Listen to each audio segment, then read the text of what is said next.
Hi everyone, welcome on board to HEKUA.tv, where you get the reliable news that is tailored for you, and of course where you can actually comment and interact. As you all know that terrorism is now a business in Nigeria and we do not know who to trust. A video was recently released, by the Abubakar-Shekau-led faction of Boko Haram. This video showed members claiming to be from Niger State. The footage seen by the Guardian Nigerian shows about 100 persons praying in the heart of a bush before showing 3 fighters sending greetings in Hausa, English, and Fulani language. It says it is we, the Jamaatul Al-Sunnah that were told jihad in the location of Niger State. We want to send our Salah salutation first of all to our Imam Abu Muhammad Abubakar-Shekau, a terrorist dressed in Nigerian police uniform, said. The dense forest there is a perfect haven for terrorists, and if the group is able to consolidate its presence in Niger, it can easily target Abuja as well as other states like Kwara, Kogi. Bulama Bokati, an analyst at the Tony Blair Institute for Global Change in London, said while reacting to the video.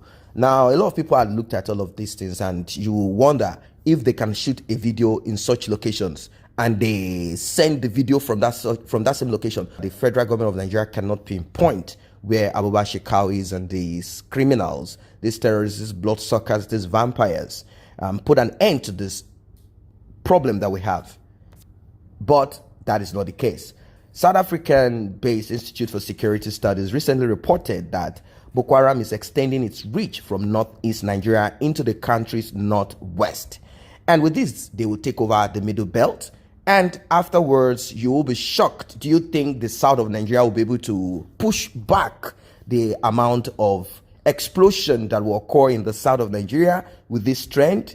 It might be very difficult. Before they will begin to come up with a unified force, probably they will say, Moteku, we have to re-engineer ourselves now against such attack. And do not forget that these terrorists today engage themselves in diabolic things too. So it's going to be a fight to finish, and a lot of blood is going to be shed if care is not taken now to address this. Do not react, be proactive. Now is the time. Anyone that is part of this, of the Amoteku and all of these security outfits, even either the ones that are in the southeast of Nigeria that are not even united together, it's time you begin to be proactive, because right now what is going on is not a joke. Terrorism started in the north, it was like a joke. Look at how strong and how powerful they've become. Look at how much they've corrupted themselves, even with the politicians and their religious leaders and their monarchs there. If you are not careful, like it's being already forecasted and reported, they have extended their reach already from the northeast down to the northwest. And you know what it is? Soon they get to the middle belt. And that is just the divide between the north and the south. It added that the terrorists are taking advantage of old and new local conflict and insecurities to further embed themselves in the area through violent extremism.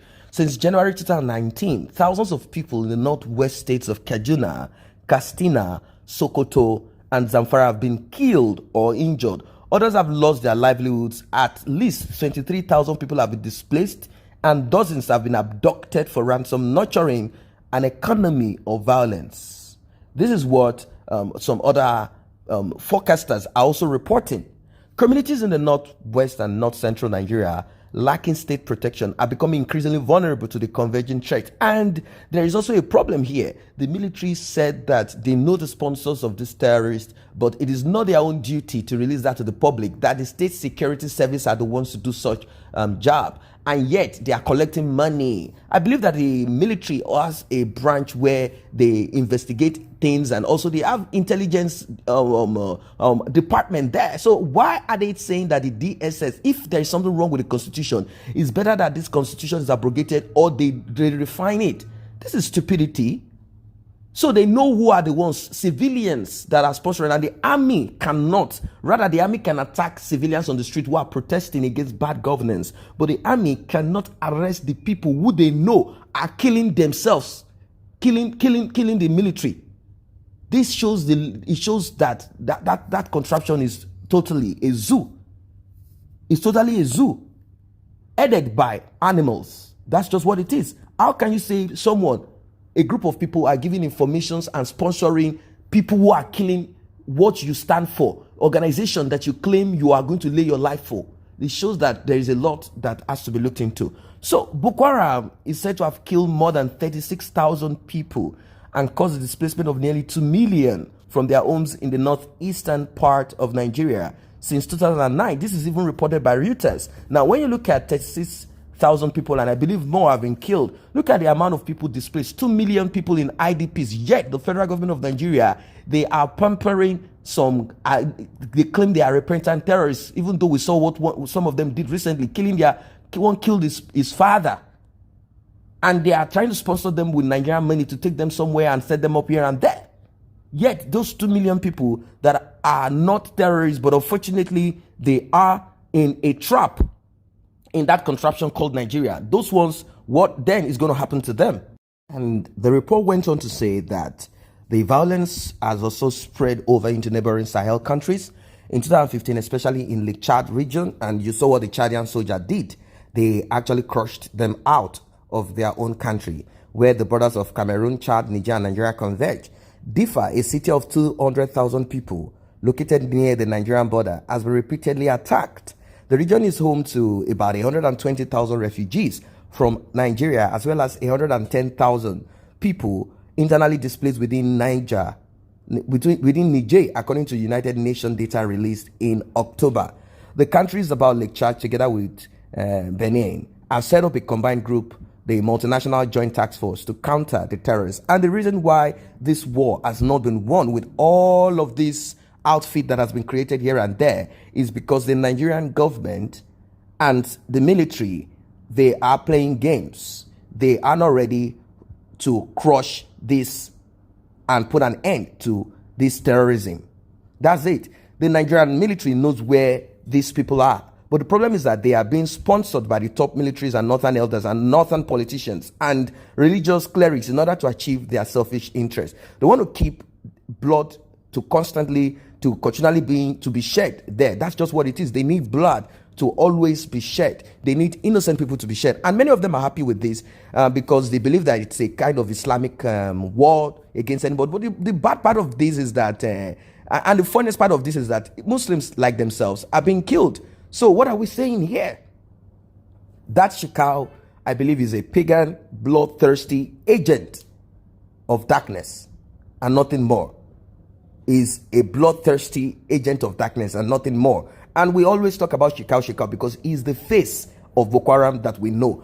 That does not mean that there are no other groups there or other people there who will take over if Shekau is even eventually killed. So what is going to put an end to this is for them to be decimated into, crushed totally. If 90% of them are killed, 90% of them are killed, and the neighboring countries are alert. They are on very strong alert. They are also aware of what is happening there. You will see that they will try to run into any of these countries that are neighboring countries around, and they will not be able to get themselves there because they will be killed.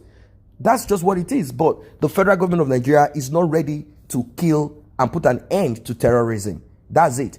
They are not ready. Even if someone from another region steps in there and is not in favor of terrorism, what will happen next? The person might end up being interested much more in making of money. And even if the person wants to fight terrorism and really put an end to it, the military, who are the people who go there to face this, the service chiefs, will find a way of making sure that the war is not won. How? By giving information, dropping informations down to the terrorists to make sure that the Nigerian army, they are decimated. And if any of this happens first time, then the president has to take action and say, look, there is no way that this number of people would have been killed unless information is being given out there, filtered out there. If this happens again, then you know what is happening. But then the situation in Nigeria, it's a very sensitive one. If a civilian goes too hard on the military, because they are all bunch of criminals amongst themselves, if care is not taken, because we've lived in a system where the military took over from civilian, any of these things could happen at any time. So the military, having all the weapons and might and all of that, they could decide among themselves and say that they are having one Supreme Council meeting. And once they have this Supreme Council meeting, they might decide to take over the government of Nigeria and say that the government of Nigeria is too weak and they are, a lot of things could come up. That is the problem between the civilian government of Nigeria and also the military. So the government is kind of trying to be, not this administration, I'm talking of probably previous administration, probably they are trying to be a little bit soft so as to make sure that there is no too much shift in balance. I want to know, because I don't know why under Goodluck Jonathan they could have crushed the terrorist. Look at the amount of money that disappeared under him. They said that they wanted to use it to procure weapon and all of that. This fight against terrorism needs two approaches. One, which is very important, is to make sure that the place that these terrorists have versed young minds, I'm talking about their marginaries and all of that, they make sure that those ones are swept off the road. And it is going to be, there's going to be a law. None of that is going to happen.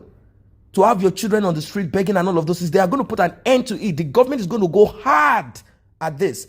And secondly, they are going to attack the terrorists in their base and bomb them. I understand that they make use of human shield. They go into where people live in and they stay in there. But then it's very easy for the government to deploy some technology to make sure they watch the movement and they strike at them and crush them. That's just the end of terrorism in Nigeria. But fortunately, this administration is not ready to combat terrorism. I say a very big thank you to those who have taken time to subscribe to this channel. And if you're yet to subscribe, kindly tap on that subscription button and also the red bell icon so you will be notified whenever videos such as this are uploaded.